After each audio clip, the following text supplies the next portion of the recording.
So I will begin with introduction about my company and then proceed forward. So shall I? Thank you. Yeah, please. Yeah. So I will first introduce about my company, Les Strategic LLP, which was floated on 31st of December 2019. And our tagline is globalizing education. So our purpose is to bring international education to Indian students and take Indian expertise in education, higher education to international students. So basically, our vision is to look for a seamless education for all the students, be it any remote corner of the world. So borders should not matter. Education does not have any religion, any region, any caste, or any color. So, and we are strategic advisors to few global clients, and we represent them in India, help them in entering Indian higher education market.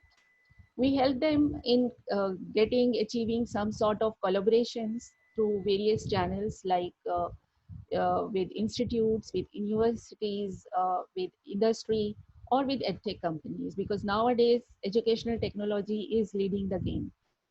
We also do management consultings for higher education institutes via digitalization of education and virtual classrooms.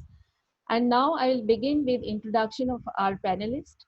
First, I will introduce Mr. Ramanathan, who is Additional Secretary with NITI Aayog and Mission Director of Atal Innovation Mission.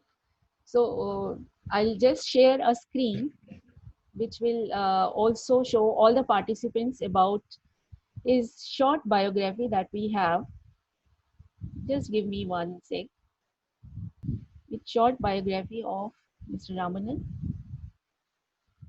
So Mr. Ramanan, as I already told, is the mission director at Atal Innovation Mission, set up by Government of India, the flagship initiative set up by NITI Aayog to promote innovation and entrepreneurship in India. He is also on board of directors at Defense Innovation Organization and Indo-US Science and Technology Forum and chairman at NZTE Beachhead India Advisory Board. An alumni of IIT Bombay in electrical engineering, Mr. Ramanan has an illustrious career in the private sector in technology and worked in leadership positions with multinationals. He was previously managing director and CEO of CMC Limited, a subsidiary of globally acclaimed Tata Consultancy Services, better known as TCS. He led CMC's rapid transformation from a domestic government organized sector to a global IT private sector organization. He is currently Senior Vice President at Tata Consultancy Services. It is the largest Indian company by market capitalization and one of the most innovative technology companies in the world. Mr. Ramanan is a tech guru, technocrat, and key enabler driving multifaceted hyperdrive innovation in India. I will now request Mr. Ramanan to please tell about his current work and his mission to our participants. Welcome, Mr. Ramanan.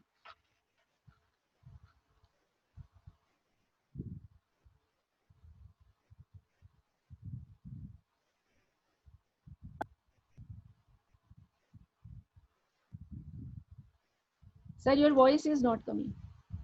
Sir, unmute yourself. His mic is muted. Now it's fine. Oh, is it so? Sorry. Now. Sir, it's still unmute is required, sir. Yeah. Unmuted, sir. Yeah. Yes. All right. Yeah. Yes. Okay. Thank you. Good evening, everybody, and thank you, Dr. Vanita, for the generous introduction as well as this opportunity to participate in a very illustrious panel and to be able to share a little bit and learn a lot more through these interactions. I hope everybody who is logged on to this call are also safe in this times of very difficult COVID crisis that we are all going through. And I hope every one of you is practicing the necessary safeguards that should be practiced during these times. While COVID-19 has descended upon us very swiftly without any warning, and it has a simple virus has paralyzed entire nations, most of us never dreamt of this particular day that we would be sitting down in our homes in a lockdown mode for not 1 or 2 days or not 1 or 2 weeks, but for months. And we don't even know how long this is continuing to extend. Nobody thought that the supply chain across the world and in between states and in between cities is going to be disrupted to the extent that it has been. And nobody thought that we would be in a situation where people are not able to go to work, migrant workers are not able to go back to their homes, and life has come almost to a standstill.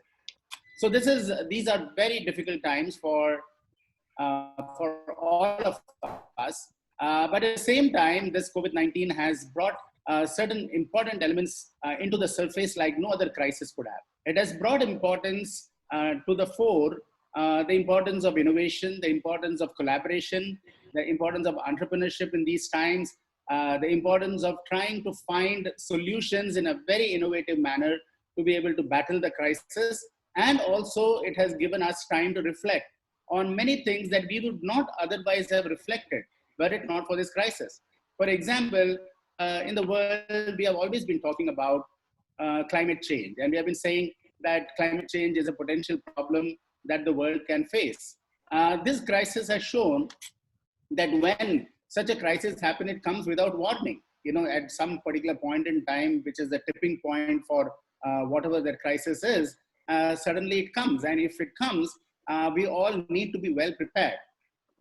This crisis has also shown us that many things that we thought were not possible were actually possible, even today with the crisis. For example, the tremendous amount of investment in digital technology has been made in our country and the world has come to the rescue like no other solution has. Technology has made a big difference. Imagine just 10 years earlier if this crisis had struck. I mean, we would not have the type of technology, digitalization, connectivities that we are all having today. And today we are able to connect with 100 of you or whoever has logged onto this call in different parts of the country, in different parts of the world, maybe still be able to deliberate upon this in a manner that is very important. So I had the mission called the Atal Innovation Mission. It is a flagship initiative of the Government of India. And it has been set up a few years ago, not keeping COVID-19 crisis in mind, but it has come tremendously to the benefit of COVID-19 crisis because this is the imperative for India in the future. We are a country of 1.3 billion people, as all of you are aware, and we have what they call as a demographic dividend, which is more than 65% of our country is under 35 years old. And we are a country which is vast, which has a tremendous amount of geography to be covered, diversity in gender, diversity in areas, whether it is tribal districts, hilly districts, coastal districts. We have 733 districts in our country. We also have 1.4 million schools, over 10,500 engineering and related institutions. We have over 39,000 colleges, and we have 150 million students entering into the workplace in the next 5 to 10 years. So what we have is the access to a tremendous youthful energy, which is not there in many countries, and which is a fantastic thing for any country to have, because it is this youth, it are these young people, these young students, this young workforce, which is going to carry the burden of 1.3 billion people into the current century and into the next century. And if we are able to harness this energy into innovation, into entrepreneurship, because what we need is not just a nation of job seekers, as all of you know. We are very good in executing any job that we get trained for. After all, the IT industry, $180 billion ITS industry has come up in a record period of time, and we are among the leaders in the knowledge economy, because the ability of the Indian, the fundamental ability of them being able to grasp knowledge and to be able to act on it is tremendous. But what we have lacked in India has been the access to an innovation ecosystem that enables our young students to be able to have access to the latest of technologies, to the latest of tools, and to an environment which promotes entrepreneurial thinking. So it is with this in mind, the Atal Innovation Mission was formed to create and promote an ecosystem of innovation and an ecosystem of entrepreneurship across the length and breadth of our country. So what we have done is, we have taken a very holistic approach at Atal Innovation Mission, from a school level to university to industry to various states and various districts that our country spans. Because unless the benefits of innovation reach across to every aspect of the country, whether it is a hilly district, coastal district, whether it is the poor or the rich, irrespective of caste, creed, location, geography, or economic means, unless the benefits of innovation reach everybody, we will not be able to do justice to a country like ours. And therefore, at a school level, we have launched thousands of what are known as Atal Tinkering Labs. And these tinkering labs promote problem solving, innovative thinking by having students from grade 6 to grade 12 have access to the latest of technologies like 3D printers, robotics, IoT, miniaturized electronics, and augmented virtual reality. They get access through do-it-yourself kits. So these do-it-yourself kits enable the children to tinker with, to learn, and to be able to create solutions using problems that they see in and around the community. So we train children automatically to become problem solvers and to become potential innovators. And when they go into the universities, we are setting up world-class incubators called Atal Incubators. And these incubators are to foster startups because in a startup life cycle, there are many valleys of death, as they call. And in order to eliminate the valleys of death, you need a lot of support, venture capital support, access to technology labs, access to research labs, depending upon the area the startup is focusing on. They need access to mentoring support, business planning and strategy support. So the government gives a grant of 10 crores to an applicant, successful applicant, so that they can set up an incubator over a period of 5 years and sustain and foster startups so that the startups can stand on their own legs, become self-sustainable, and then become unicorns and become multinational companies. We have launched about, at this point in time, more than 14,000 Atal Tinkering Labs across the country. 5,000 tinkering labs are fully operational. Before the end of this year, we expect 10,000 tinkering labs to be operational. We've also launched 100 incubators across the country, out of which 70 are fully operational, with more than 1,500 startups currently operating. And all of this is over in the period of last 2 years. Now, you are creating the innovative thinking in schools, you're creating an entrepreneurial ecosystem in the universities and in the institutions, but we also want to create community innovation centers because the unserved, underserved regions of our country don't get access to innovation, or the students in let's say the Northeast or in J&K or in Tripura or in Coimbatore need to have access to all these entrepreneurial ecosystems. So we are setting up 100 to 150 Atal community innovation centers, as they are called.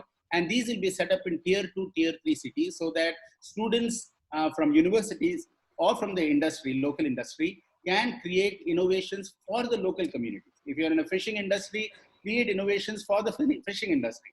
If you're in Goa, for example, create innovations for the shipbuilding industry or for the cashew nut industry or for the tourist industry. So there are many innovations that are relevant to different parts of the country. And we need to have hundreds of community innovation centers through which the innovations to the remaining communities in and around that district can propagate. And we also then launch what are known as Atal New India Challenges. New India Challenges are product innovations which can have national impact either at a social level or at an economic level. By doing Atal New India Challenges, we give 1 crore of grant to those who have a prototype of an innovation or a beta product or a patented solution. And these challenges are arrived at along with working with the ministries and with the industry. So we launched 24 New India Challenges during the last year. We got 950 applications. We have selected 52 of them for support. And finally, we are launching an initiative called ARISE, which is Applied Research and Innovation for Small Enterprises. And this is for the MSME industry. So the MSME industry needs innovation in order to make in India a success. You cannot have import substitution. The Honorable Prime Minister has said the 5 pillars of our economy on which our economy has to be built. First and foremost, you need to have, you need to focus on the infrastructure. You need to ensure that infrastructure, physical infrastructure, as well as the digital infrastructure is uniformly available across the country. And for this, the MSME industry is key to ensuring that the small startup and the small business owners are supposed to address this particular opportunity of how do you set up smart infrastructure so that every city, there are 100 smart cities identified in India. How do you make sure that these 100 smart cities also become hubs of innovation, of job creation, of entrepreneurship, and they have access to good schools, good healthcare, good affordable housing, and so on.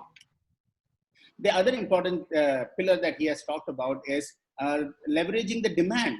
India is very fortunate that it is not only having the supply of very talented, very capable young students from universities or from the industry, but it also has a demand. So we don't have to look elsewhere for a demand. You know, there is a supply-demand need, and therefore a self-reliant, made-in-India approach is very much feasible for us in our country, and we should ensure that. And finally, he has also referred to how technology should be used as one of the important pillars to drive this demand and the fulfillment of this demand. And we have talked about all these emerging technologies that are becoming affordable, accessible, and available. And so we should leverage technology to the hilt. I mean, an online education, for example, has become a reality because of this COVID-19 crisis.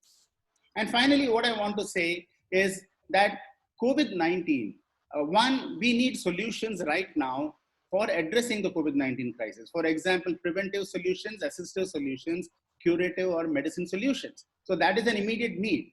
But post-COVID-19 world is throwing up a whole lot of new opportunities which we did not imagine before. We did not imagine that the Kirana store, in the small Kirana store, needs to be digitally connected and needs to have an ERP system, a payment system, and an integrated supply chain management system so that he can provide services and essential articles to all the people in and around him. And suddenly now you're finding that almost every Kirana store is taking orders on WhatsApp or mobile. And if we have an ERP system integrated with their supply chain management, then they will be able to perform extraordinarily well wherever they are. Online education has become very, very common now. And the importance of online education is being realized even more.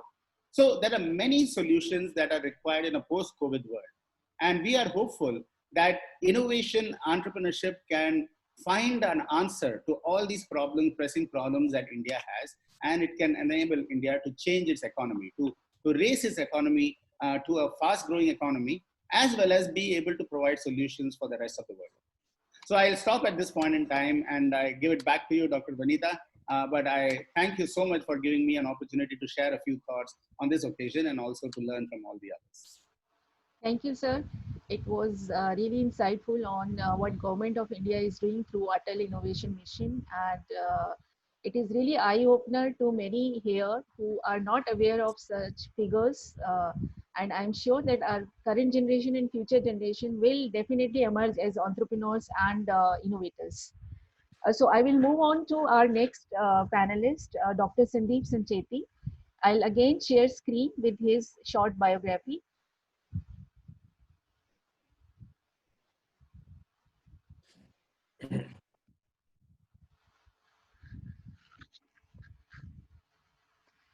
So Dr. Sandeep Sancheti is known as institutional builder. He holds a PhD from Queen's University of Belfast, UK, MSc Engineering from DTU Delhi, and BTech from NIT Warangal. He is currently Vice Chancellor of SRM Institute of Science and Technology, which was formerly known as SRM University. And also the immediate past president of Association of Indian Universities, New Delhi. Formerly, he was president of Manipal University, Jaipur, director NIT Delhi, director NIT K. Surathkal. He has served as director in charge NIT Tiruchirappalli, NIT Calicut, School of Planning and Architecture, Delhi, and NIT Goa, NIT Puducherry, NIT Sikkim. He was a member governing council ESCI Hyderabad, member executive council AICTE New Delhi, chairman AIEEE, chairman DASA, chairman QIP Polyscheme of AICTE, member governing advisory boards of CBSC New Delhi, BCCI Mumbai, SAI New Delhi, NCTE New Delhi, NIRDR Hyderabad, and academic advisory board of Microsoft India, etc. Dr. Vanita, let me Yeah. intervene here. It's enough. Might be people have seen it. Let's save time and discuss a few more things. Is Okay, it fine? as you So wish. As you okay. So we have really, when I was going through, I was thinking, my God, so much of achievements. No, This is thank you an so. inspiration.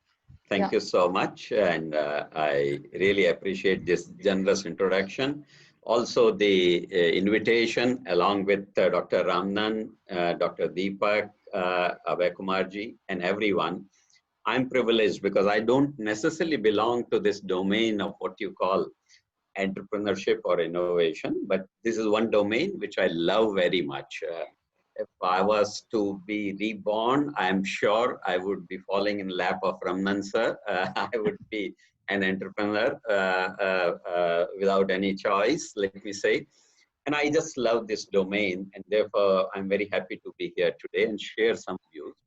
Professor Ramnan has already kind of set the tone by sharing what Atal Innovation Mission and incubation and entrepreneurship efforts are happening. I must compliment Government of India for starting this, and also Dr. Ramnan to have driven it so strongly. I still am worried about a question which was posed to me by someone very senior. I am not necessarily name him. He met at the airport and he challenged that, Professor Sancheti, tell me what are the things in engineering domain which were conceived in India, planned and designed in India, and manufactured in India, and which have become known in the world. Now, this was some 8-9 years back. This question was posed to me. I didn't have answers at that time. I possibly would say I don't have very good answers even now. In between, there was an answer of Nano, where Nano did very well because the whole thing happened here. But for some reason, it didn't prove to be very successful in long run. And therefore, this challenge still remains. How do we fight this challenge? I think Atal Incubation Mission, Innovation Mission is going to do that thing. Right seats are there now. And I'm very happy to learn that whether they Atal Tinkering Labs or the new innovation challenges or Arise, everything is happening. We are all arising, and COVID is helping us in doing that. It is a wake-up call. It is a shock. It is a thing to look within. All that is happening through COVID. Good or bad, I will still say that if our mentality is positive, I think it will come out safe and secure and good with that particular shock also. And therefore, I would say that right things are happening in India. And by the way, I'm also involved in the sense that I'm also a little small-time mentor for ATL, though I've not been able to contribute much, but this is just reflecting my desire. But I must say one or two statements here.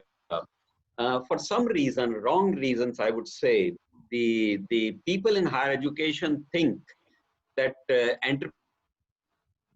your own company. That is a kind of mindset that is set in the people in the higher education system, that unless you start your company, it is not an entrepreneurship. So firstly, because as I said, I am from heart an entrepreneur, and I should have in 1982 when I graduated, I should have that platform to become an entrepreneur. So I would say that entrepreneurship is not necessarily limited to starting your own setups. Entrepreneurship is something which you do in every aspect of your life.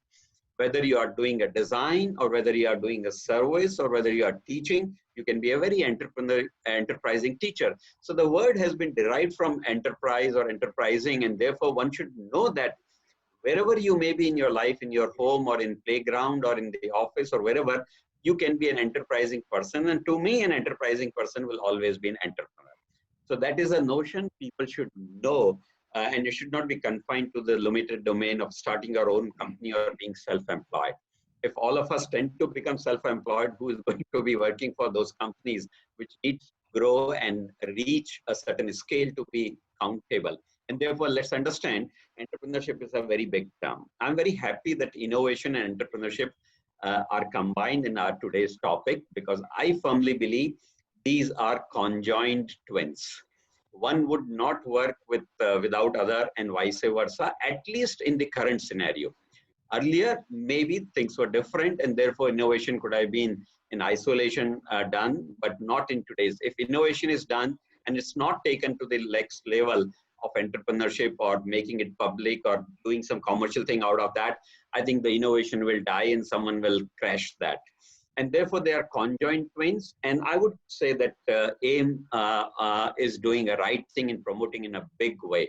The kind of liberal grants being given are very good. The kind of breadth they have created in terms of schools and higher education is wonderful. And we should supplement it with our efforts. That's something very good. So if I divide the topic into two and just share a few points, innovation obviously is the mother for leading to what you call entrepreneurship, in my opinion. And therefore, innovation for me is very important. That's the seed which we need. Innovation for me is something what you can call think differently. Innovation for me is possibly see the problems. Always keep your eyes, ears open to see the problems or understand the problems or talk about the problems and then find answers to that. That is once again innovation. And therefore, innovation deals with what we call challenges, issues, and which are conventions and difficulties to be broken. In the sense that if something is happening in a certain way, a lot of us as seniors say, no, this is a practice you have to follow to our younger people. I think the younger people should challenge us and say, no, sorry, I don't follow this convention unless I'm convinced. That's where the innovation comes, in my opinion. When it comes to what you call entrepreneurship, I would say basically entrepreneurship is more of a mental determination. It requires ability to succeed and solving those problems which you have seen as an innovator. And therefore, these are both the process of thinking processes. Both are general abilities of different kind, not normal kind. And both require, in my opinion, what we call dream. Both require drive. Both require determination. Both require, obviously, dedication and discipline. Without discipline also, you'll not achieve anything. There can be more attributes one can talk about. But all in all, this is what you basically require to achieve innovation and entrepreneurship. Wherever I have been in my life in education setup, because I've been in education systems only, I have been very, very liberal in these two domains in either financial support or technical or otherwise whatever support is needed. As a result, I would say that we have achieved something very significant and something very good, in my opinion, in terms of these two domains. And I'll share one or two examples that how we try to support incubation and entrepreneurship in education domain. I'm sure there are institutions better than us, but SRM is also doing very well. Prior to this, I was in Manipal, and where again we did extremely well, starting certain things and so on and so forth. So support which we generally do in educational setup today possibly can be the incubation spaces, the technical support which we provide, the validation of certain ideas, themes, and technologies, whatever, that also we provide. The best feature of educational institution for incubation, entrepreneurship, innovation is that we have a battery of young minds. Another attribute which is very important is your mind need to be uncluttered. People like us are cluttered. We know what happens and what would not happen. We have a fixed notion about certain things. We don't need such people like us. We need people young whose minds are uncluttered. And therefore, we have battery of such people. If one good idea is floated and someone is seeking the support of young people, hundreds will apply to that particular person that I want to work on a project because they want to learn and they want to gain something. We also provide laboratories like 24/7, which may be called as Fab Lab or any lab name you can call, Tinkering Lab or whatever you can call them. And those are there with multitude of facilities and connections and support systems which are there. Anything or everything which is required to be done is being done. So, but I would say these are all probably common to the higher education setup of the country. Very recently, we have embarked on a scheme whereby in a final year, 7th or 8th semester, I'm giving example of engineering, it can be translated to any other domain. 7th or 8th semester, we excite the students that those who want to go big time into entrepreneurship, it's time for them to come.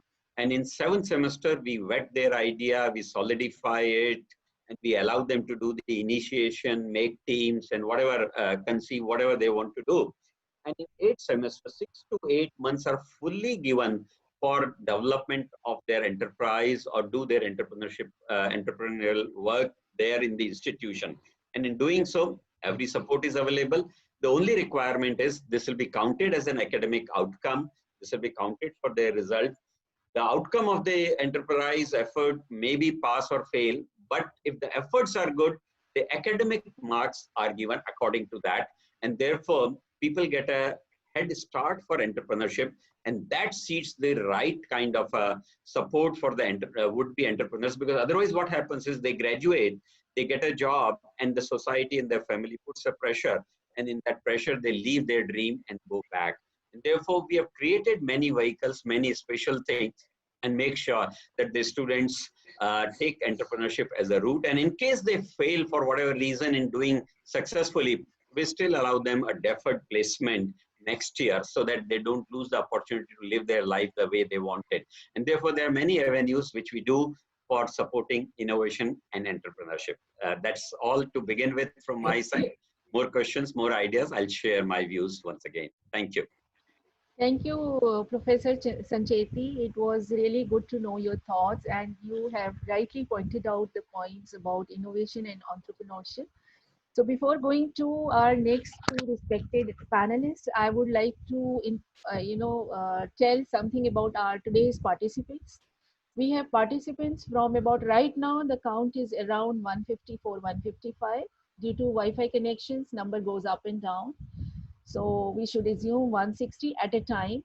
Later, Zoom generally tell us if 160 is showing at a time, it is generally 250 plus viewers to our webinar. And we have participants not only from India, they are from Nepal, Sri Lanka, Philippines, Singapore, South Africa, South Korea, United States, United Kingdom. So we have a global audience today, and most of them are university researchers, university students, some working professionals, some entrepreneurs. So we have good number of educated participants who are really interested in this topic today. And we thank you participants to come and attend this webinar. So moving on, and there is, to inform the participant, there is a Q&A tab. So please keep your questions ready, because we will be starting with question and answer session after our two respected experts talk about their views.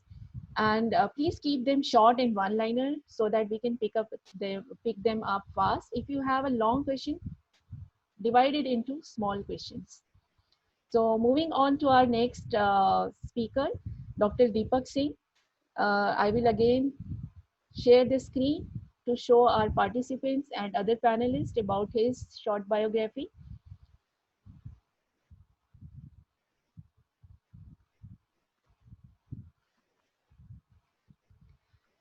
So Dr. Deepak Singh completed his doctorate from Indian Institute of Technology, Kanpur, and has over 12 years of experience in the field of academics and IT industry.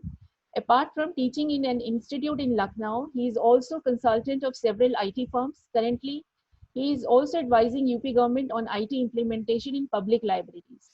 His core areas of expertise include real-life applications of artificial intelligence and IoT-based systems, and he has played key roles in several AI-based research projects, which include implementation of learning management solution of several prominent educational institutes of Lucknow and projects funded by Government of India.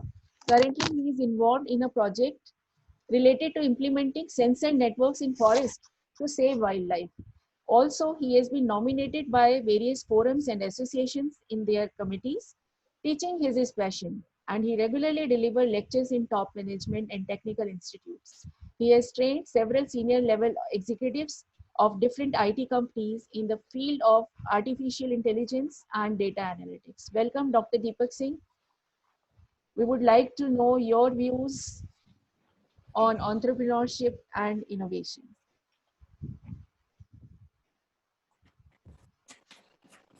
Thanks, ma'am. Thanks for the introduction, ma'am. And thanks, Sandeep sir. Thanks, Ramanand sir. Also, thanks, Prabhas sir. I'm very honored to share a stage with all. So we are a small company, and we are working on this field of learning management solutions and content development. So I have seen this entrepreneurship ins and outs. So Ramanand sir, I'm also advising two institutes in Lucknow related to incubation center. So we have set up an incubation center in one institute in Lucknow, Jaipuria Institute of Management. Apart from that, now I am planning specifically with the Institute IIIT Lucknow for the same. So apart from these incubation centers, I'm mentoring around 5 entrepreneurs and invested in 3 of them personally. So it's my small amount of money I've invested there.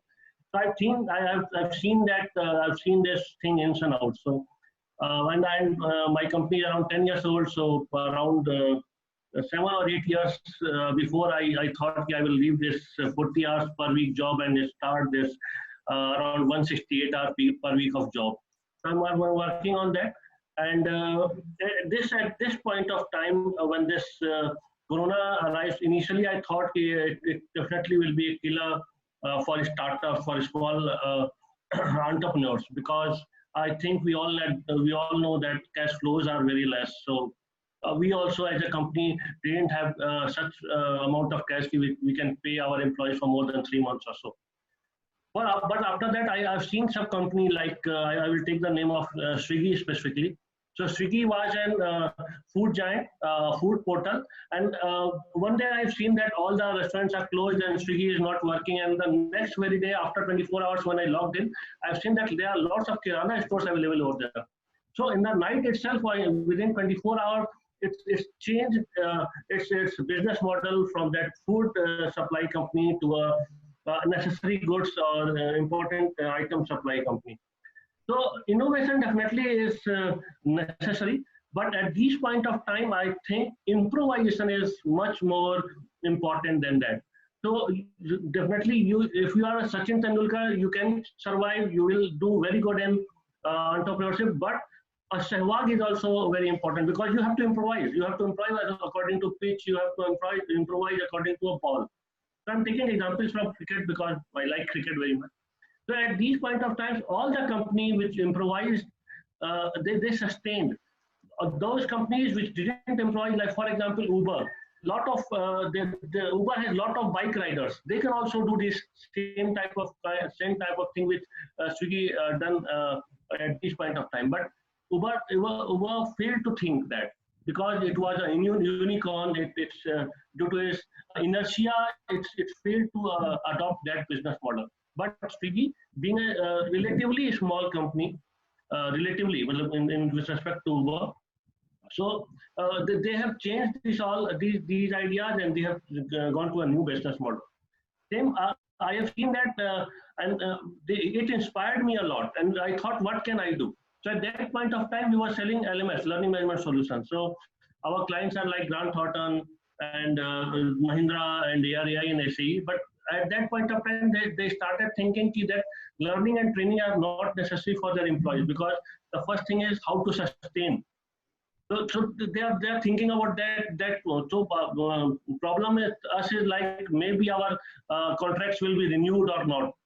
So what we started thinking, why can't we do some improvisation over there? So we started making contents for them, small modules, maybe 10 minutes or so. Maybe we have developed a full-fledged module on this 3D printing or additive manufacturing, which is definitely related with Corona. And you can print 3D masks, you can print 3D face shields using that. And that course was appreciated by a lot of institutions, a lot of small companies also. In fact, a lot of small companies contacted me and they want how to build that mask.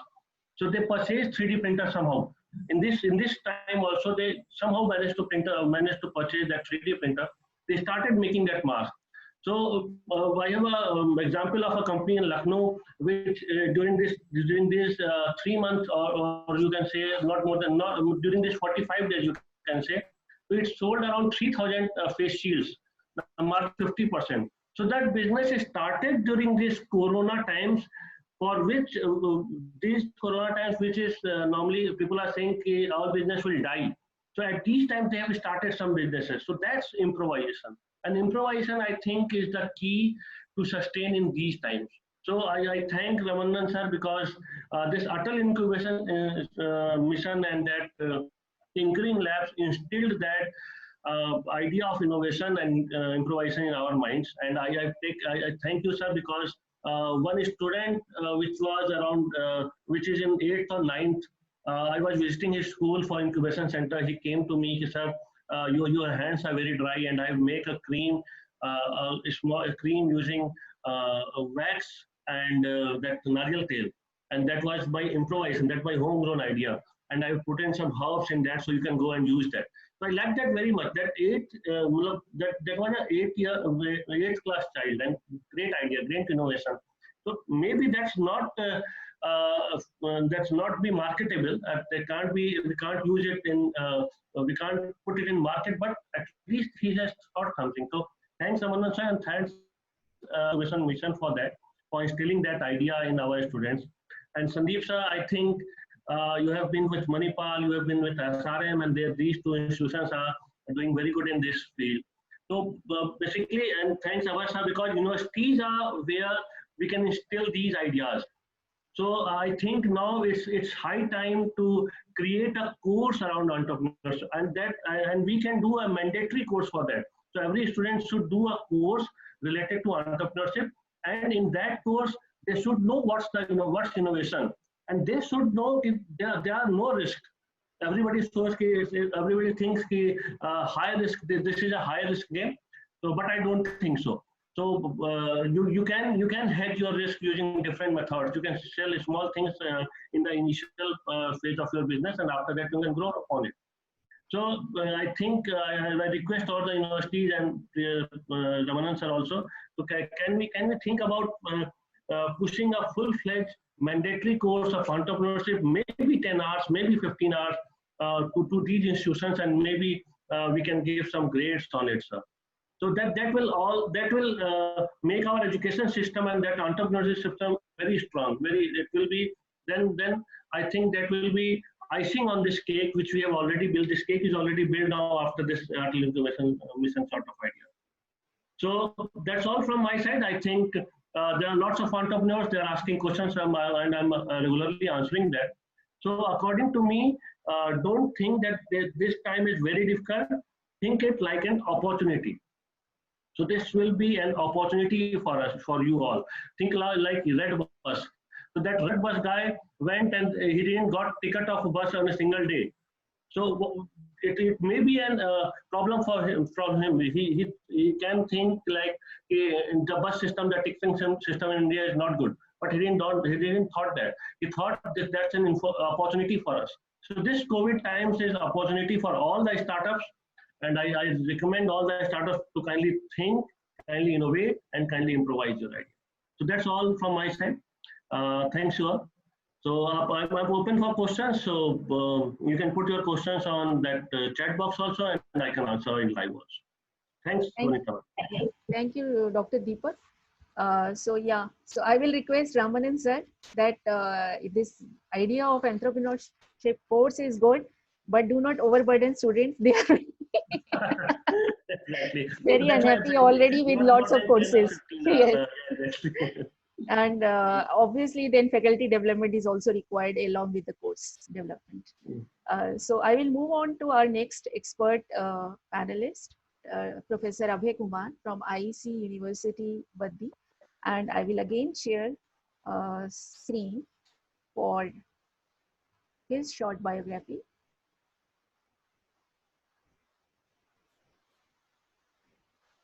Professor Abhay Kumar, and when I was going through biography of our three panelists, Professor Ramanand and Professor Sandeep Sancheti, and then Professor Abhay Kumar, three of them are almost having 38 years of experience, professional experience. That was really coincidence.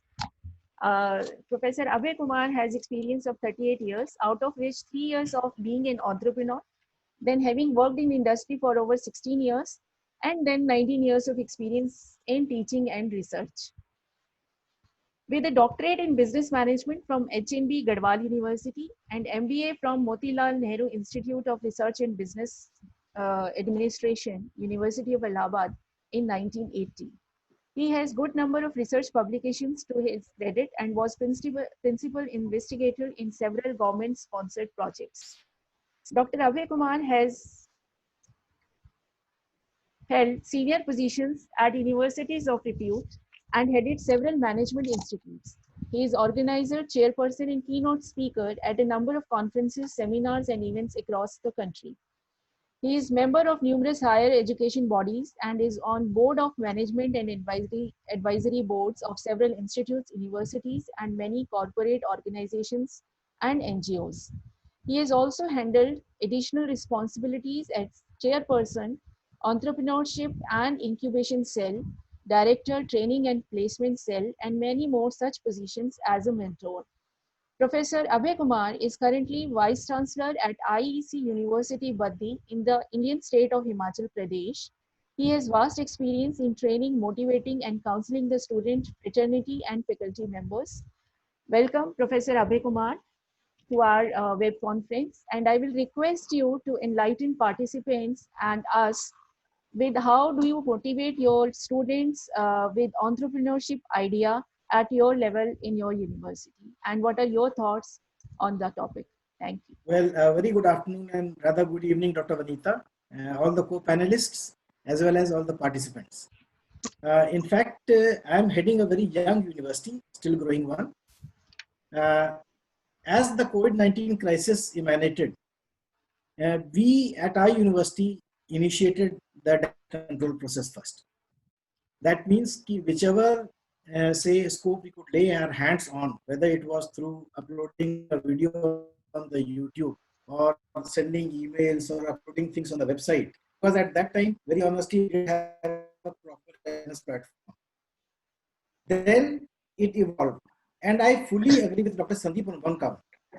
Our faculty members who were probably not adept on online teaching process, they suddenly found themselves the need to update and upgrade themselves. That means innovation in converting the classroom teaching curriculum style onto an online platform, which is a virtual medium. They are both very different. So they need to upgrade and upskill emanated.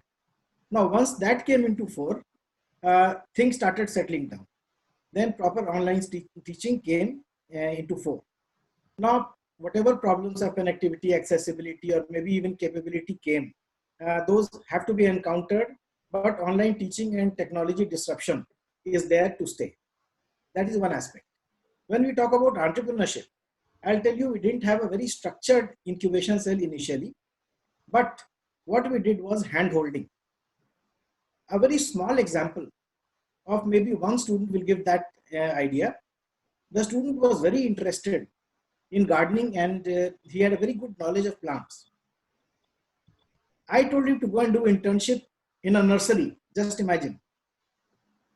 He did his internship in a nursery, started selling say, certain plants of his own.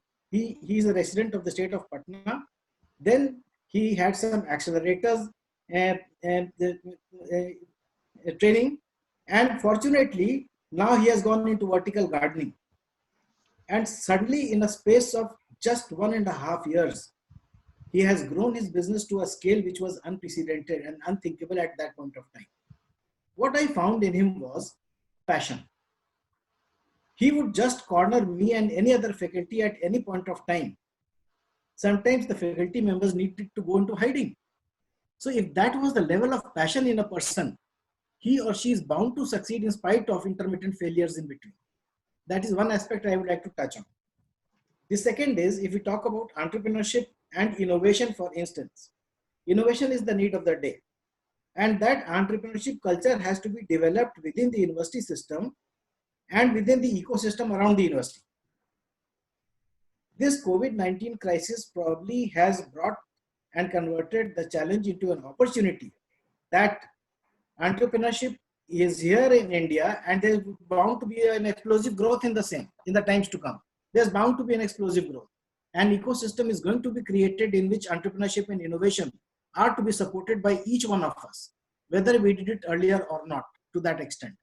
Of course, Mr. Ramanan, Dr. Sandeep Sancheti, and Mr. Deepak have raised the bar of their talk to such an extent that it would be difficult for me to at least climb up to that level right now.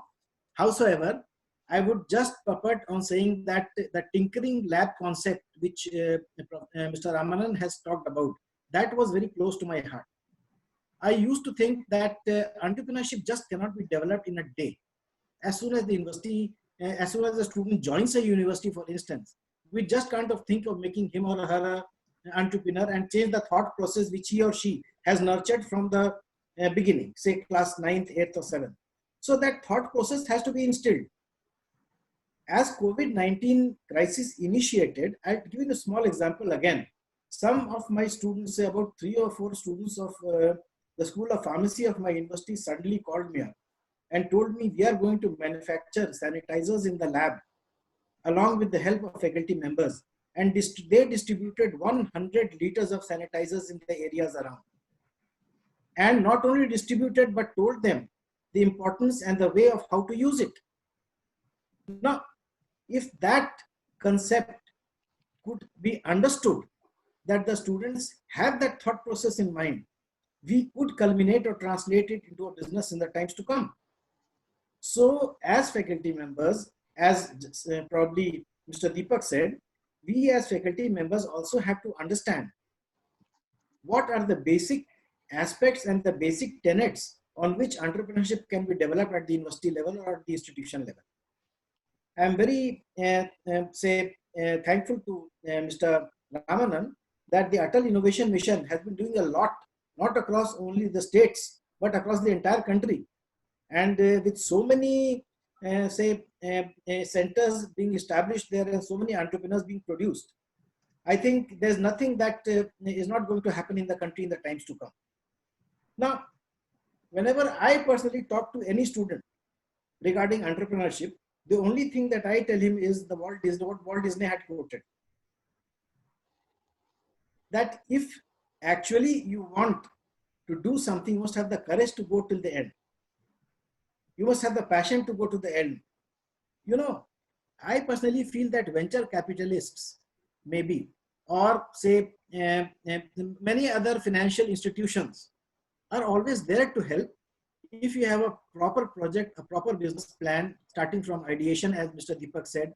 All these things have to be proper and properly structured.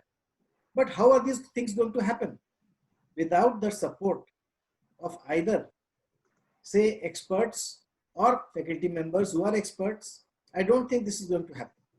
A student who doesn't know whom to go to and whom to approach, like for instance, at our university, we have many first learners. Say, I know of at least about 70 to 80 students whose parents have never attended colleges or universities. How are they going to understand what entrepreneurship is and how to go about establishing a small business or not? So we always talk about small initially at our university. I tell our students, always start small. Don't think about investing so much money, which you can review about in the times to come, because your background is not that strong. So if the background is not strong, what we have to do is the university has to support them with a seed money initially. Maybe Atal Innovation Center is also doing it, but we at a university, as you asked Dr. Vanitha, what we are doing, we are initially funding them with a small seed money, which we keep a tab on what the student is doing, guiding and mentoring that student for at least about 6 months to a year, even after he or she has having passed out. Once we feel that the business is established, then we give him the various areas through which he can connect with venture capitalists, go and attend seminars, either virtual or physical, because money is there for giving. It is the individual who has to take, who must know how to take it. That is my feeling. Because even my own son has an incubation startup in Bangalore and they are doing very well. So actually I start taking tips from him also to pass it on to my own students. Because, you know, in my say understanding, as Dr. Sancheti said, innovation is a twin brother of entrepreneurship. You cannot do entrepreneurship without innovation. When we talk about innovation, there are two aspects to it in my mind. One is either bringing a new thing altogether. Like, for instance, the concept of Oyo hotels by Mr. Ritesh. I think that was a concept which was new to the system. Whereas I think Uber, they thought differently because they encroached into, or rather I must not use the word encroached, they intruded into the space which was taxis, which were local, taxi stands and all. They intruded into the space and brought out a more viable alternative out of that. So it was more comfortable, more viable for everyone. Therefore, innovation has two aspects to it in my mind, as I've just said. So whichever aspect we choose, we have to understand that it is not invention. The students are very, very sometimes upset about the fact that they sometimes think innovation is invention. It is not. Invention is entirely different. In my university, I'll tell you, some of the students, it's a very common phenomenon, yet some students have done it. Like they have built up a solar powered vehicle recently.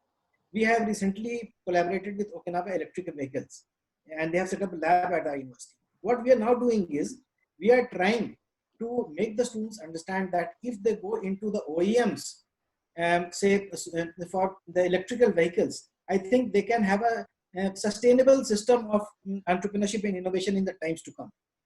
So they are thinking on those lines, and we are trying to help them with that.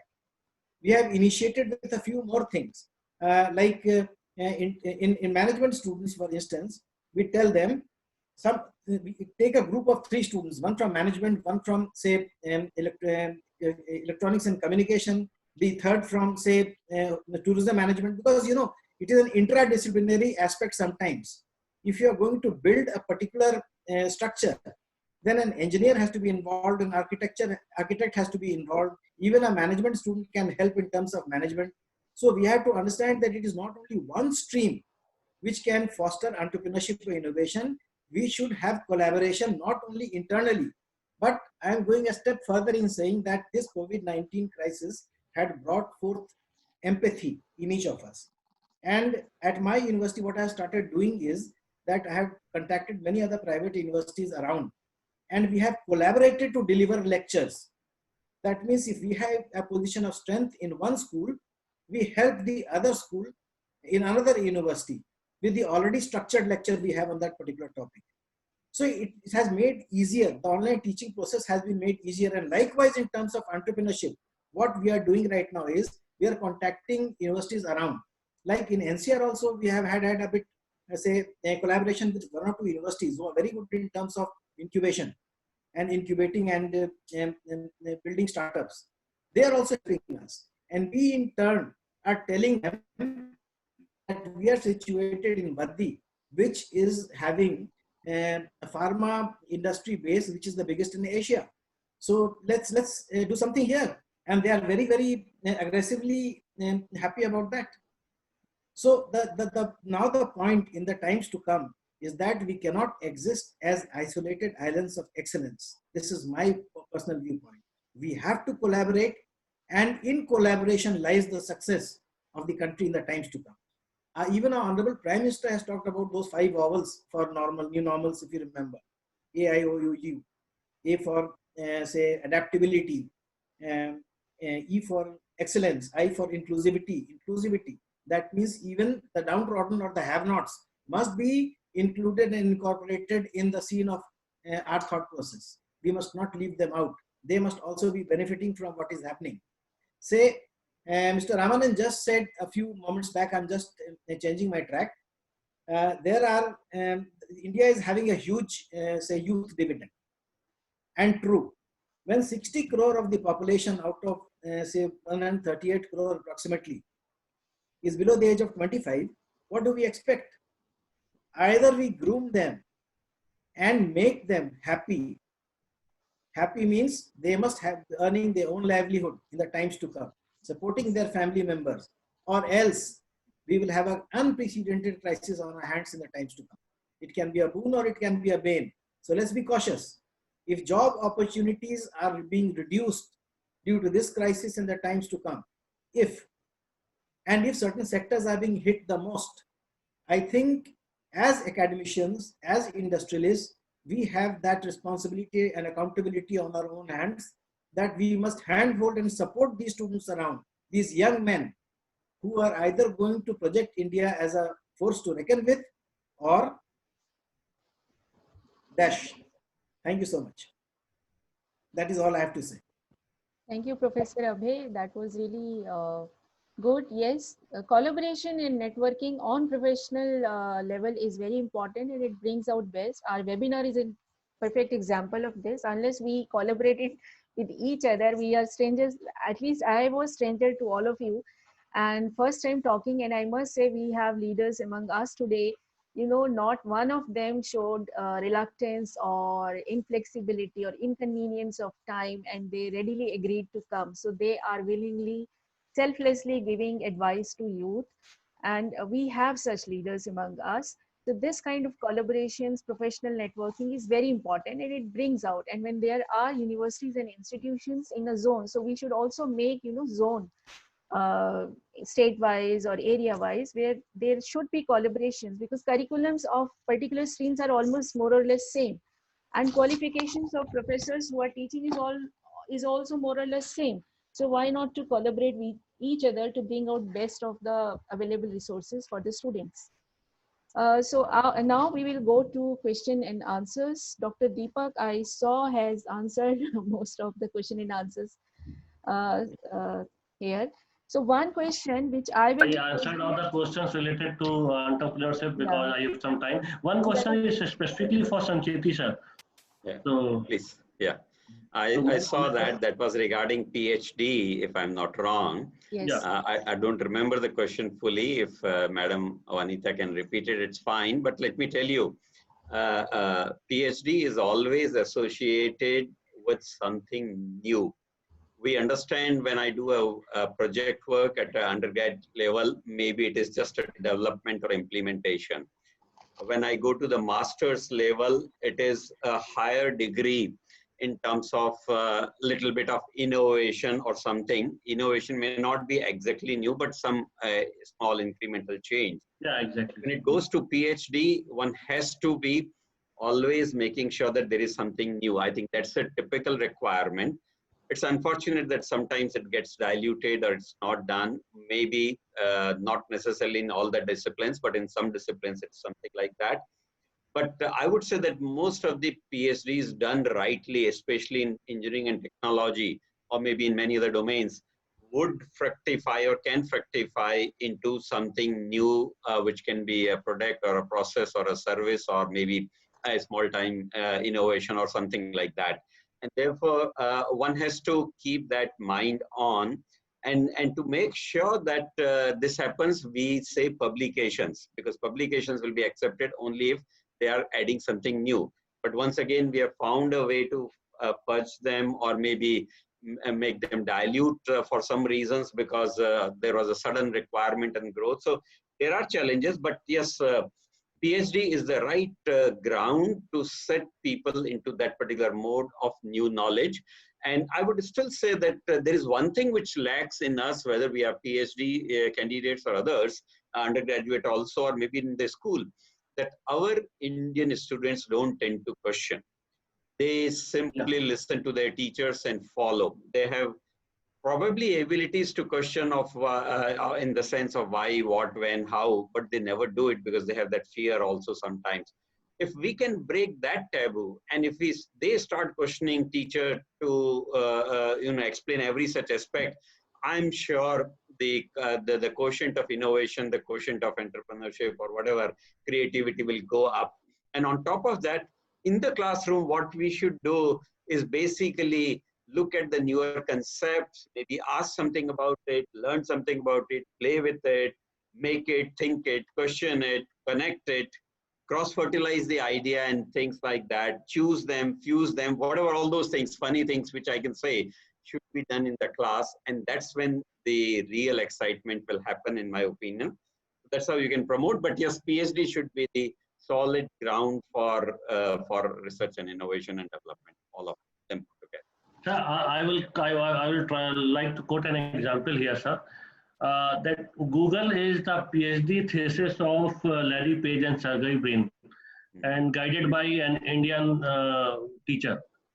So and a lot of there are a lot of ideas which are definitely which definitely came through that idea. Compression modules are there, encryption modules are there, which are definitely the PhD thesis of someone. So that's just an example, sir. You're very right. Most of the American innovation development research is actually university led, and most of them have worked on some projects of this particular nature to yield this outcome. So yes, in India, I think we should think seriously about it. Yeah. there is one question for Professor Ramanan. Government has come up with a package for MSME during COVID-19. The startups in India are facing cash flows. What are the options available to startups in this difficult time? So, good. It's a good question that has been asked. First of all, they have expanded the definition of an MSME. So every startup should register themselves as an MSME. So they can avail themselves of all the MSME benefits that are being accorded to MSMEs. And that is why the government has probably not separately done any different package for startups, because every startup can register as an MSME.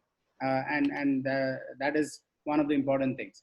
And through the MSME, the access to the SIDBI fund of funds, whether the GST benefits that are there, the tax benefits which have been given, the loan credit facilities that have been extended from the banks, all of this can be availed by startups.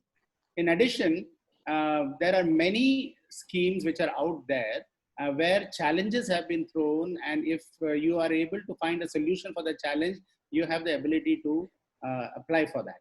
Now, what we did, for example, in Atal Innovation Mission is, we turned this back. We told all the startups, you have to pivot, you have to look at what your innovation that you are currently working on, what part of that innovation can be applied for the COVID-19 crisis or the post-COVID-19 crisis. Because today, we are having a different set of issues that are there.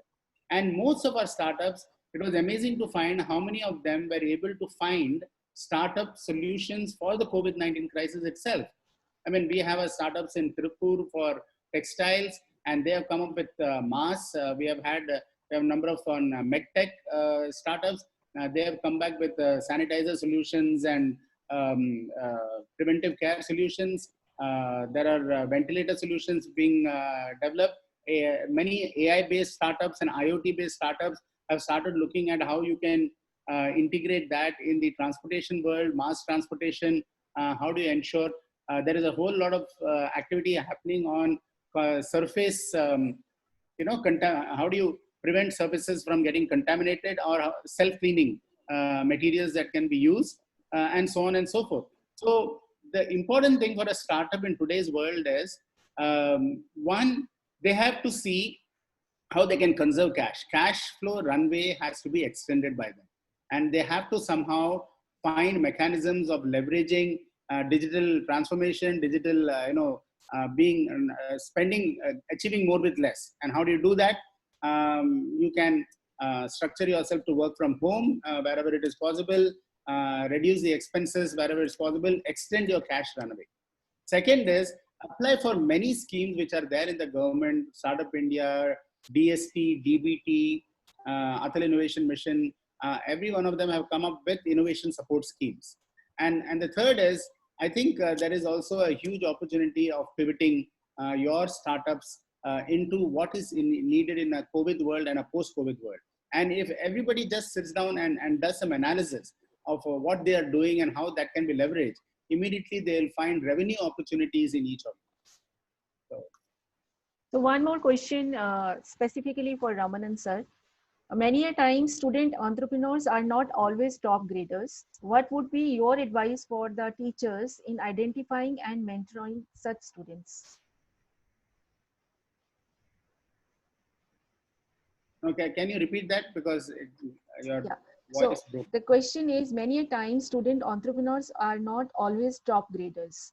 So what would be your advice for teachers in identifying and mentoring such students? So generally focus of teachers is only on the top campus. So that's what I think she wants to say. No, I'm very happy you have brought that. In fact, what has been observed in most of our tinkering labs is that the best innovators are not necessarily the best academic performers. And the best academic performers are not necessarily the best. Exactly. Because innovation is about lateral thinking. It is about creative thinking. It is not necessary for a person to be scoring high marks in order to become an innovator. They look at the world differently. And what has happened as a result of our tinkering labs is that many such students have come to the surface. They have come to the fore. Suddenly the school has found that, hey, this person whom I was thinking was a bad student, and they always used to complain to their parents that you come and he's not scoring good marks and so on and so forth. Suddenly he has become a star innovator in the school. And whenever there is a challenge competition, they're asking that person to innovate. So this is something that is very important. And the teacher, there is a great responsibility on three people here. One is the teacher in charge, ATL in charge, who is able to draw the people, the youngsters, they give them the exposure. Suddenly you will find them interested and doing something. Okay. Second is the mentor. The mentor plays a very important role, and that is why we have created a huge network of mentors in the country. More than 10,000 mentors have registered on the Atal Innovation Mission, and more than 4,800 have been allocated specifically to tinkering labs. Dr. Sancheti himself is a mentor of change, and I'm sure many people in the audience may also be mentors of change. And these mentors of change are giving voluntary time of theirs, even if it is 1 hour or 2 hours. You know, you are affecting.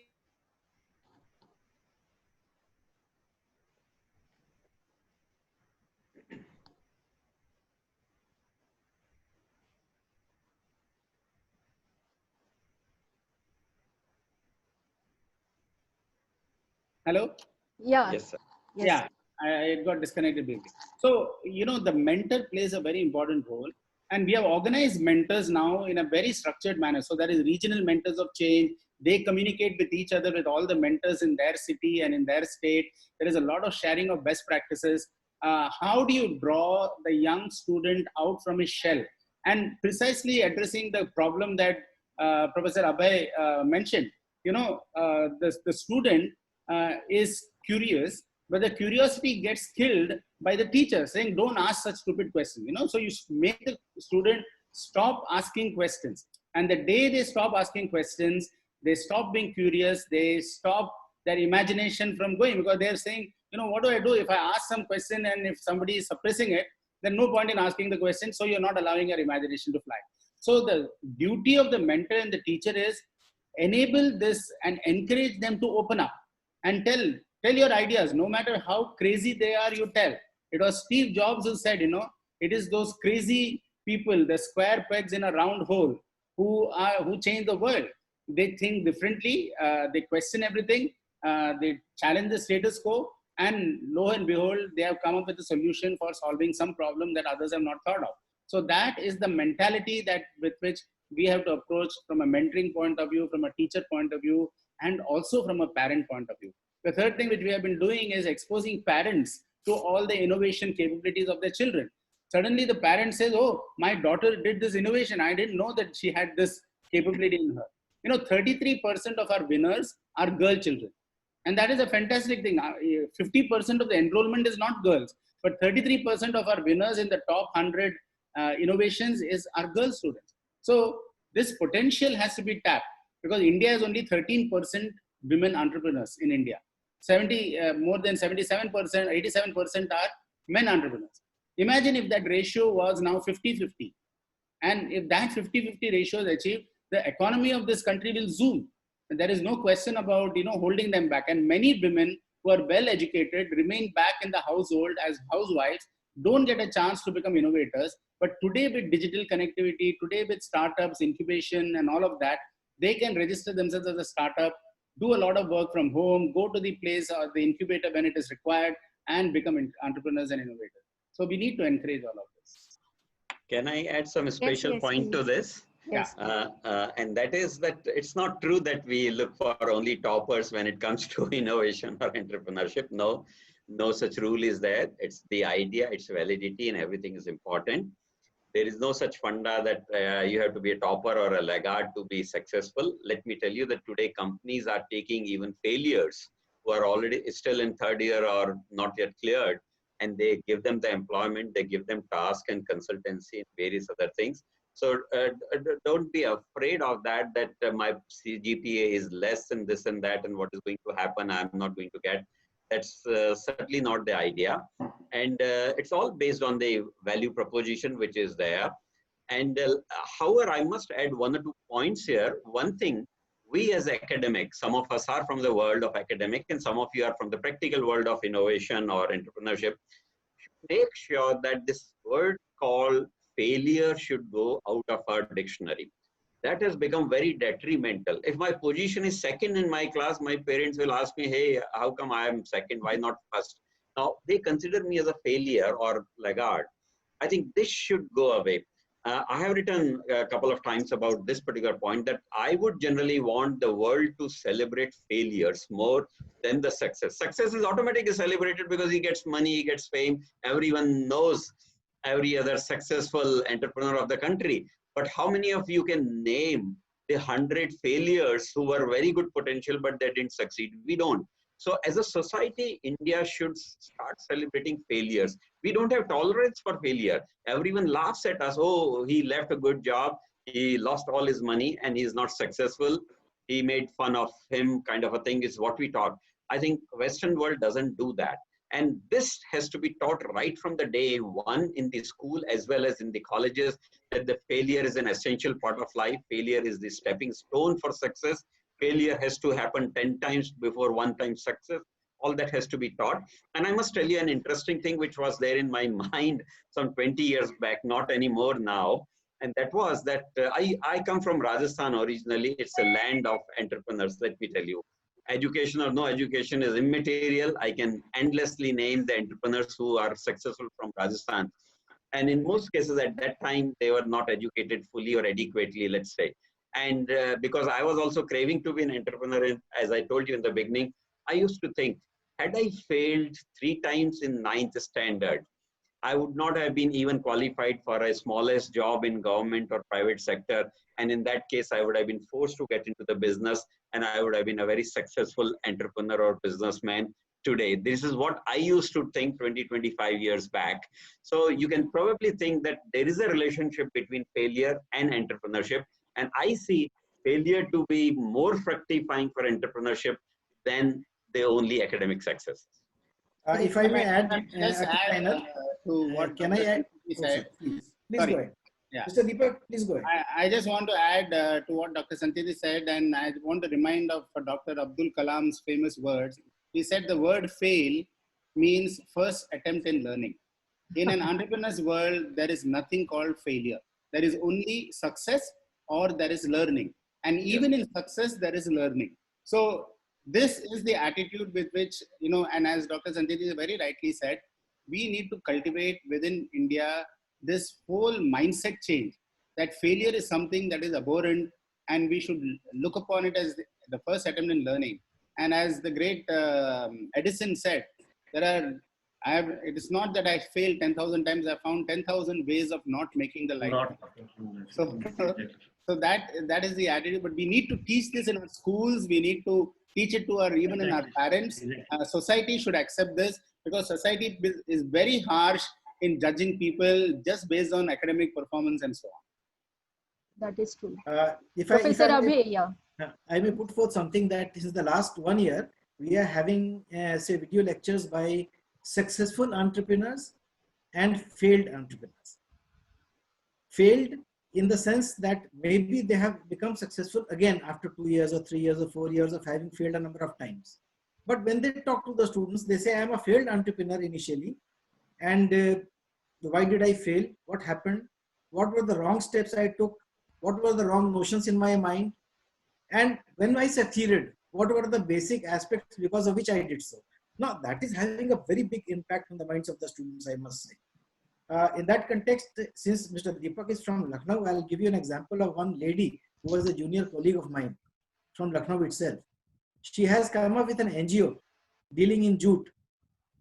She has given employment to more than 280 say village females and ladies, house ladies, who are not working and who are subjected to be remain within their homes. She has made them come out. She has been manufacturing jute bags and all, and she has been honored at the national, at the international level in the past 22 years or so. So she failed in between. Initially she failed. She used to call me and tell me, sir, this is not the way we are going to develop ourselves. When I go to the villages, sometimes I may term it as male chauvinism or what, they said, ladies will not go out of their homes. She started convincing them, held certain classes for them. But you have to go out of the way sometimes. This is what I mean to say. That passion not only in the individual entrepreneur to succeed, but the passion, as Mr. Ramanand said, the passion in the teacher, the passion in the mentor, that must also be there equally. Otherwise, that individual entrepreneurship will never succeed. Thank you. This is what I have to say. So I just want to add one line. Hindi में मैं सबको कहता हूँ, all my mentees, अकल बादाम खाने से नहीं आती है, अकल ठोकर खाने से आती है. Full Too stop. good. Good one. That is good. Yes. So there are two questions, particularly. I hope we can go on. It's already 6:30. We can go on with few more questions, sir. Fine with me, no problems. Professor Ramanan, can we go with two Yeah, questions? I another 5 minutes I can, just Okay. because I have So another. I will first Yeah. I will first ask questions from you, Sure. then you may leave, please. So one question is, yeah. So if somebody who is not in university and not in school now is out of university and want to get in touch with Atal Innovation Mission, how can he or she? So first of all, there is nothing in Atal Innovation Mission which restricts anybody from becoming a startup, from becoming an incubatee, or getting associated with any of Atal Innovation Mission initiatives. Okay. So, for example, if this person wants to become a mentor of change, they can, there is an open application called Mentors of Change. You apply for it, you share, what are the areas of your interest. It's a little comprehensive form. And based on that, we will allocate them to the nearest ATL. If they are interested in skill development, or if they're interested in, getting exposure to tinkering and so on and so forth, then we are setting up the community innovation centers, and they can look at the nearest community innovation center and they can participate. If they are interested in becoming a startup, so then there are so many startup incubators which are there across the country. That whole list is available on the website, and they can look at that, select the nearest incubator, and if they have, if anybody wants an introduction, I can give them an introduction. But of course, there should be something in it for the incubator. The incubator should see the potential in this person. Supposing you need training or you need skill development, there are many programs which are run for innovation, entrepreneurship by incubators, by the universities today. There are more than 1,000 innovation cells that are being set up by universities. So I'm sure you will be able to undergo some courses, both online courses as well as webinars like this, which will help people to become entrepreneurs. So there is nothing which limits. It depends upon their area of interest and their passion for it. So first step would be to see the website of Atal Innovation Yes. Mission and find Yes. out the right contact. So who would be the right contact to write the first mail to? No, I think there is a mail ID also there, support IDs and all of that. So you can send a mail there. There is a help desk for various services that we provide.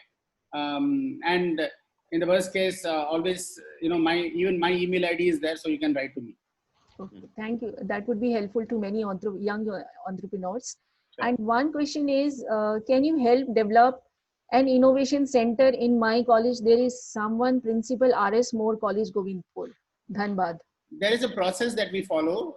There is an application process. So they can write, and there are multiple things. Either they want to set up a community innovation center, or they want to set up an incubation center, or they want to participate in innovation, or they want to latch on to another incubation center which is already there. There are multiple possibilities. So I think they should go through the Atal Innovation Mission website, look at what applications are open. At this point in time, Atal Community Innovation Center's applications are still open. So any college can apply for it, but they need to have, you see, it is not a question of just application and getting selected. It is, you need to put your heart and soul in the application. What exactly are you going to do? What is the value addition that you as an institute are going to bring? Who are the partners you're going to bring in this? What is your business plan? So all of this needs to be thought of. It is not just a grant giving mechanism, because there is a scientific validation of the application that is done. There is a committee which is set up to select, because we want them to succeed, and success is possible only with planning, a certain amount of thinking. So as I urge anybody who wants to apply, think through what exactly you want and then apply. Otherwise, you will end up getting disappointed that I didn't get selected, but you will find that, many people give fantastic applications with a lot of thought, a lot of ground homework done. Yeah. Thank you, Professor Ramanan. Thanks for coming. Thank you. And we are honored, we are privileged to have you here. You may please leave. We understand your time is precious and you are engaged in 1,000 other things. Thank you so much. No, I'm sure everybody is in this Yes, audience and yes. also beyond. But So, I will stretch them 5-10 minutes more for few more questions. but I do want to thank you so much for the opportunity given. All I want to share with everybody is this is the time for us to pivot. So everyone should look upon COVID-19 as a fantastic opportunity. You know, sometimes Exactly. there is a crisis Exactly. which generates an Very true. opportunity. And this is the opportunity. So everyone can just apply their mind, say, what is it that I can do as a part of the institution that I am in? Or what can I do to promote and become an innovator or an entrepreneur myself? And they will succeed. They have to spend some time. There are so many avenues today open, so many challenges. We are a country of 1 billion people and 1 million challenges. And the million challenges are 1 million opportunities for the person to develop, to make money, as well as to create an impact to society. So I think with those words, I would like to thank everybody and feel free to write to me anytime. My email ID is there, r.ramanan@gov.in, and I'll be more than happy to answer your questions beyond whatever we have been able to address today. Thank you so much. Great, Ramanan sir. Thank you. Thank you so much. Thank you. Thanks, sir. So now we will take few more questions, please. Dr. Deepak Singh, there is one question: how to pitch our idea without IP theft by the investor? So I have heard this question a lot. In fact, I have faced this issue a lot. So in fact, I told you that I have also invested in 3 small businesses. So they came to me. They said, we have an idea, but I don't want to show you the idea because you or your employees may steal it. So what I normally say, the essence is, yeah, the innovation is in idea, but the essence is not in the idea. The heart of any idea is its process, or how are you going to implement that. That implementation is the heart. So for example, take Uber and Ola. So Ola essentially is the idea of Uber, or Flipkart is the idea of Amazon, but they have implemented it well. So during the implementation, for example, Flipkart faced an issue at that point of time. We don't have so much credit cards and net banking customers available. So how to sell the idea, how to sell the goods to them. So they came up with an innovation, improvisation, cash on demand. So that cash on demand is the innovation of India, of Flipkart. But the idea is essentially of Amazon. So the essence is in implementation. So when you are going to an investor, you can show them the idea, no issues in that. But don't show them how you are going to implement that. What are the nitty-gritties of that? What are the chances of failures which are there in that idea?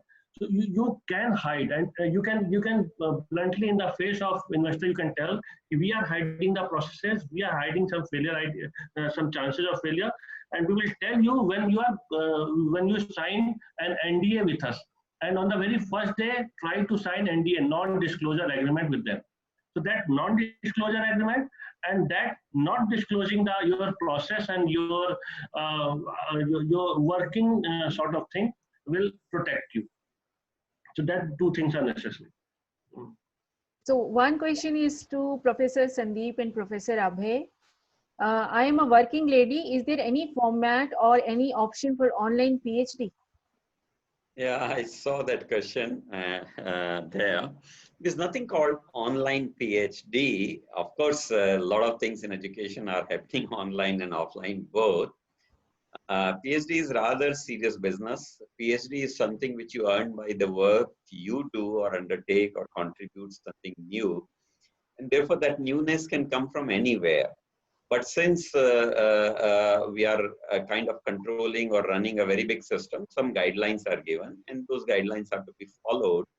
The guidelines require that you not only do something new, but you learn the culture of innovation, development, research. You also cross-connect with other ideas and do interdisciplinarity. And therefore, that cannot be done in what you call isolation or online. However, depending upon the brightness of idea and the work and the facility available, lots of different models are followed by institutions. But one key requirement is you should enroll with one university where you will be required to undertake some core and essential things. Now, things related to research and development or environment or research related practices, all those things are becoming essential. So you do it in 6 months.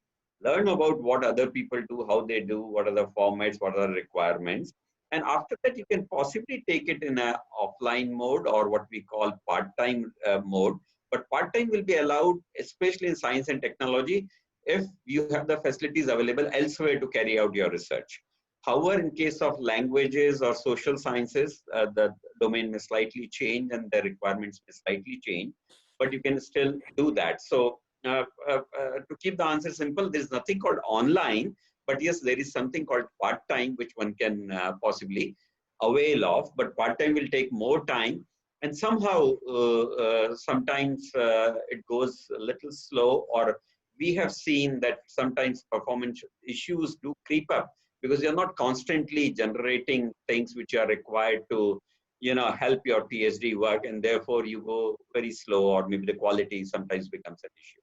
That's the answer I have. That's my own experience also. That research cannot be done in isolation, sitting at home or at one corner. Exactly. It needs brainstorming. It needs, a group, a bunch of similar kind of scholars around you. You brainstorm, you talk, you discuss, and then those ideas go out, develop. And one should not do PhD just for the sake of a degree or for a title. Exactly. There should be a quality to your work. There should be international publications. There should be some check on what kind of work you have done. I'll just give a quick example to support what you are saying and I said. 30 years back when I was doing my research, I was required to model certain functions in a certain way. There was no tool available. I did work for 2 full days. At the end of the 2 days, I got reasonable result, I would say. And I was celebrating my work and my results with my batchmates or group mates in the lab and all that. I was happy. And suddenly one guy tells me that, Sandeep, if you've done this, there are better answers available. And he phoned his friend, and his friend sent me another software. And within 5 minutes, I had one more answer through a professional software. And all the answers given by that software are better than what I had done myself. So the point I'm trying to tell you, yes, you can do good, but then there are better things available. So it's only when you cross-connect, share, and do whatever, you will get with better answers. Better answers, yes, definitely. And that's what research and development is all about. Yeah. It's not just publishing papers. Experimental, continuous, and various things are there. Various things. Then next question is open to all. What will be the fate of fintech startups post COVID-19? Any idea? May I take this question, please, sir? By your approval, sir. So fintech definitely is going to rise because now, for example, there is a Kirana store just near to my house. So initially, he thought that he will not implement that Paytm or Google Pay or something. But after this COVID thing, it started that touchless payment. So that touchless payment is now a simple idea. Just put a QR code in front of your shop and you are ready to go. So that thing, after these times, everything touchless will be required. And there are a lot of opportunities for the fintech, specifically, I think Sandeep sir is saying at that point of time, inclusion is necessary. Abhay sir is also saying that thing said by our honorable PM, inclusion, so that financial inclusion is necessary. So if you have any idea, if you have any innovative idea related to financial inclusion, just go through it and definitely you will be successful, because these ideas definitely are need of the hour. So that's all related to this question. So please, if you want to add something. There is something in my mind, Dr. Vanitha. Yes. I would just like to put it forward that whenever a depression has taken place, economic depression, for instance, or it was a, say, .com big bubble burst, any disruption, I think new things are bound to come. Exactly. Innovations are bound to come, new entrepreneurs, new ideas are bound to come. And I am 100% sure that this is going to happen this time also. but every individual has to keep an eye open as to what to do. That is the main.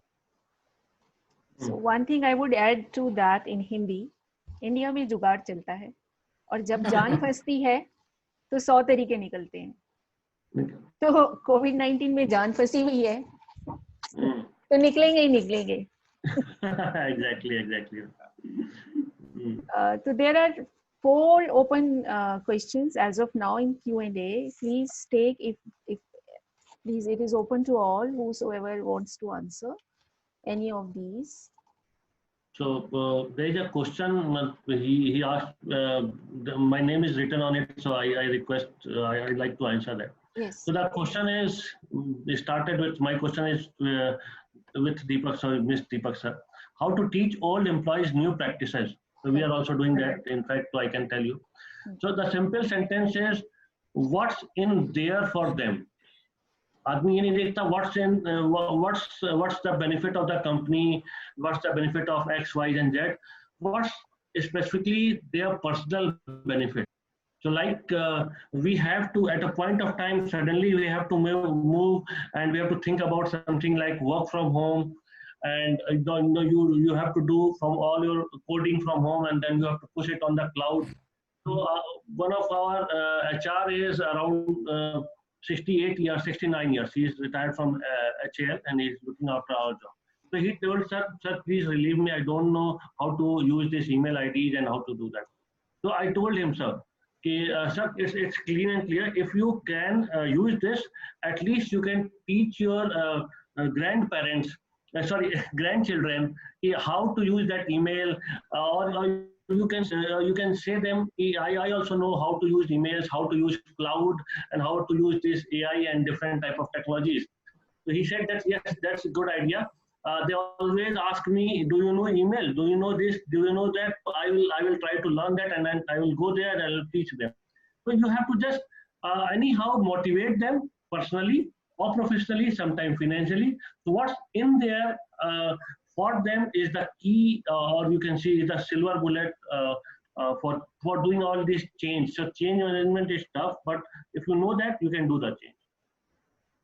I will take one question from Mr. Dinesh Kumar Soni. He's talking about publications are hard work. Others are earning money from international domain. Why not in India? I'm fully with you, Mr. Soni. And I must happily tell you that only last week I shared some dozen points to the concerned authorities, higher ups in the ministry in Government of India. And one point was precisely this one, that it's high time that we are publishing a lot, we are doing a lot, and let our publications be available to our people, let those be translated also, let their IP and rights be remaining with us.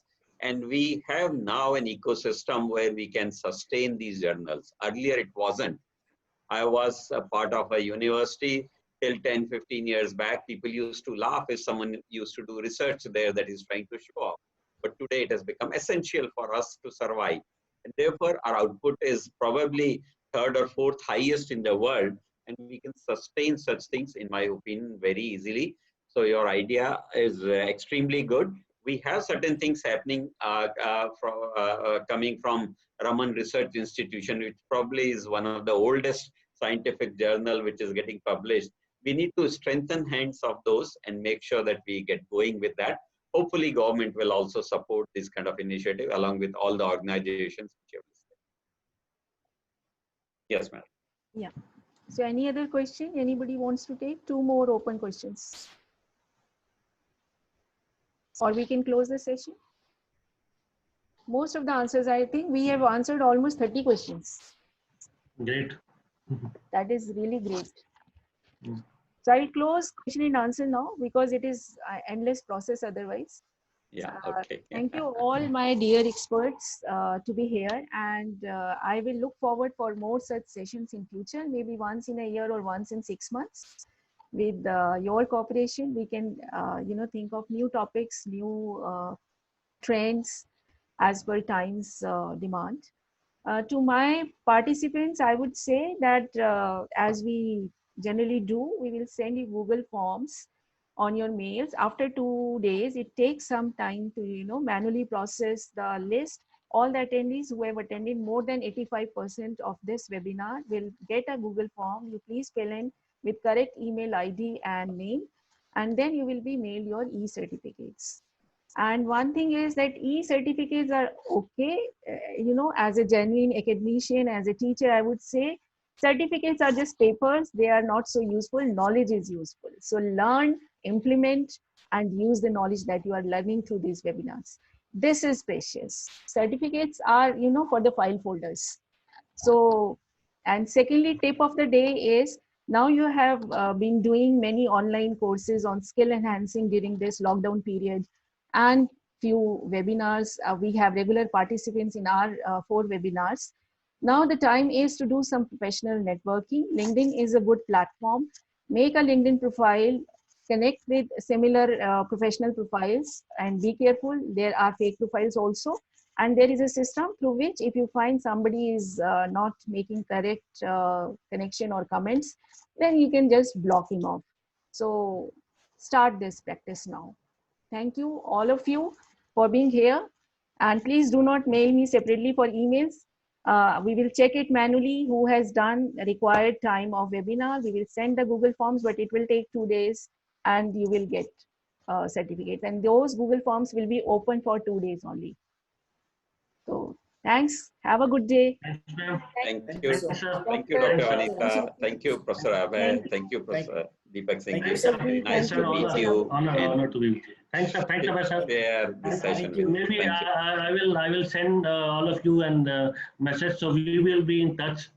So I will Great. definitely try to call you sometime if I can. And Mr. Great. Deepak, I am from Kanpur, so it's just about a few kilometers away from you. Great, sir. Great, sir. Great. Definitely to meet sometime, sir. Sure, sir. Okay. Right. Thank you so much, Professor Great. Sancheti. Have a good evening. Thank you so much. Bye-bye. Thank you so much. Bye. Bye.